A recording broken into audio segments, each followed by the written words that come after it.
Hi guys, welcome to Brimstone Firearms. My name is Robbie Lammy. I'm a co-instructor here at Brimstone Firearms. Today what we're going to be talking about is proper sight picture. Ken in the last video, he was talking about proper sight alignment, and so what we're going to do is we're going to kind of combine both of those. But for you guys at home who are kind of confused on what I might have been talking about in a previous video on what proper sight picture or proper sight alignment is, I'm going to go ahead and I'm going to define both of those, okay? So what I'm going to do is we're going to talk about proper sight alignment. It's going to make sure that you got everything in one contiguous line, right? You want to make sure that your sights are in line with the target and that it's facing in the correct direction.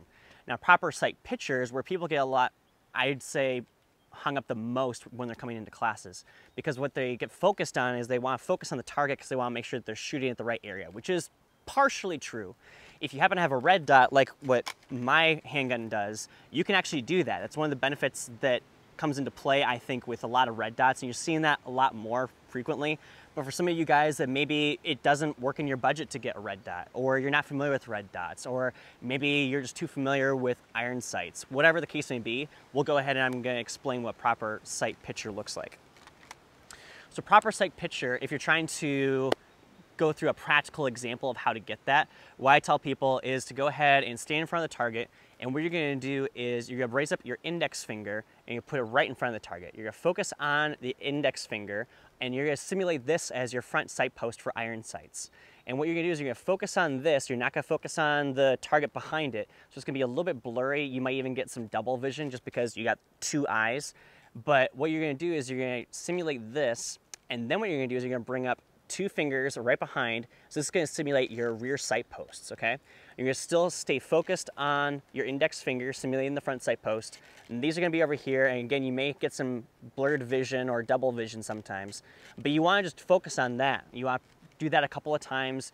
Remember, you want to make sure that you're getting proper sight alignment. So we got the target right in front of here. I'm going to go ahead, I'm going to focus on the target. And now, once my index finger comes up, I'm going to focus on that, and I'm not going to focus on the target behind it. Then I'm going to bring up my two fingers behind my index finger, and those are going to be a little bit blurry. My target is going to be a little bit blurry, but the entire time, you can even move these around a little bit, which is what I encourage, so you can kind of get a feel for it. You're going to go ahead and do the same exact thing with your index finger right here. Just stay focused on that. It's the exact same thing you want to do with your firearm, particularly with a handgun. You can kind of do the same thing with a rifle, depending on what kind of sights are on there, and a shotgun.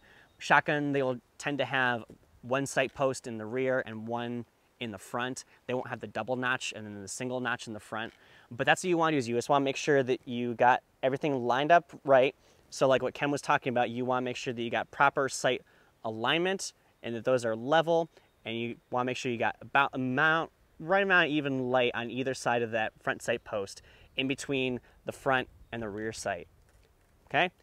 I encourage you guys to go ahead and practice that a couple times before you get to the range, or if you're at the range with some friends, just to go ahead and check yourselves. What that's gonna do is, if you notice, when I'm moving around my index finger, all of a sudden that aiming point changes. So all of a sudden, even though I've still got proper sight alignment, my sight picture might be a little different, because now if I'm focused on the target versus the front sight post of my firearm, I can't see where that's pointing.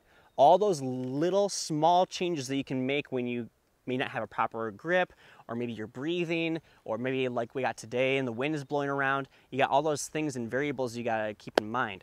But when you're focused on that front sight post, that's actually going to tell you where you're aiming and where you may need to adjust. Hope that helps you guys. Thanks for tuning in.